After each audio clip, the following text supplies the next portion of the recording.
Okay, good afternoon. So, nandito na po tayo ngayon sa Pantabangan area na yata ito. Then, 34 degrees po ngayon dito. Galing tayo ng San Jose, papunta ng Baler. So, update ko lang po na ang gamit natin today is itong bagong Grandia. Okay naman po itong setting natin ng aircon, nasa mid. Pero, nag-shutdown pa rin po ulit itong Insta360 Ace Pro natin. So, naka-mount pa rin. Ang commonality po nila kahit iba-ibang sasakyan, either sa Jimny, sa Raptor, or dito sa Grandia, ang commonality ng installation nila is Rizal pa lang siya. Rizal. Dito sa Rizal.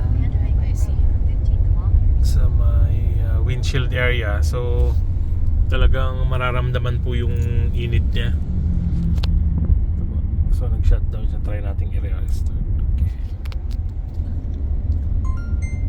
Ayan po, your camera automatically shut down during last use due to overheating. Okay, then got it. Yan, so okay na po siya ulit.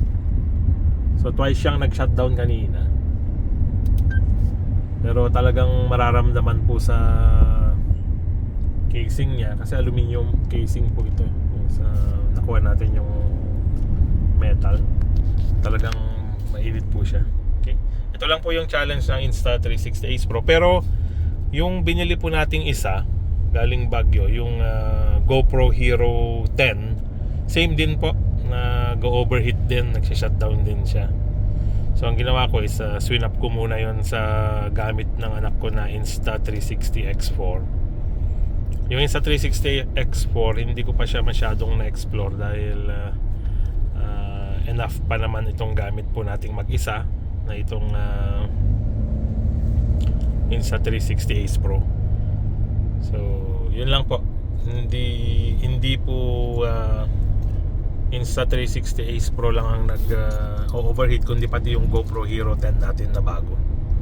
Siguro dahil lang po sa init ng panahon, and then naka-install siya rito sa may windshield area. Pero ang concern po rito is yung mga nagmo-motovlogging. So normally nilalagay yan sa chest area, sa manibela, sa helmet, sa chin ng helmet. So mas kwan po yung mga yon, mas prone na na-expose sa sunlight. Pero siguro mas okay siya kasi merong dynamic wind. Ibig sabihin merong hangin po na nagpapalamig sa kanya. Pero dito naman po ang question is naka-aircon naman po siya. So not sure kung ano pa rin yung nagkokos ng overheating niya. Kasi kung dito sa loob ng sasakyan po at naka-aircon ka, dapat controlled temperature ka na.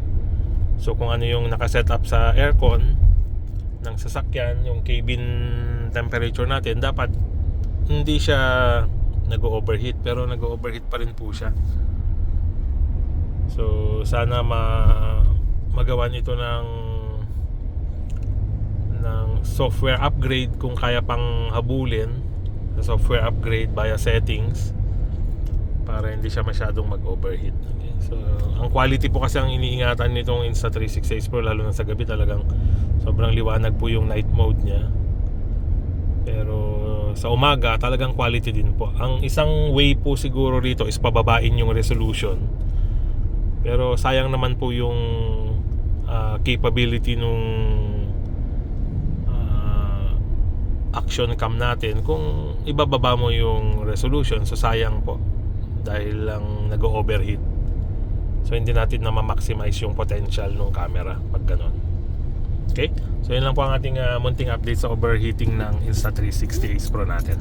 Pantabangan. So ito na po, papasok na tayo ng Pantabangan.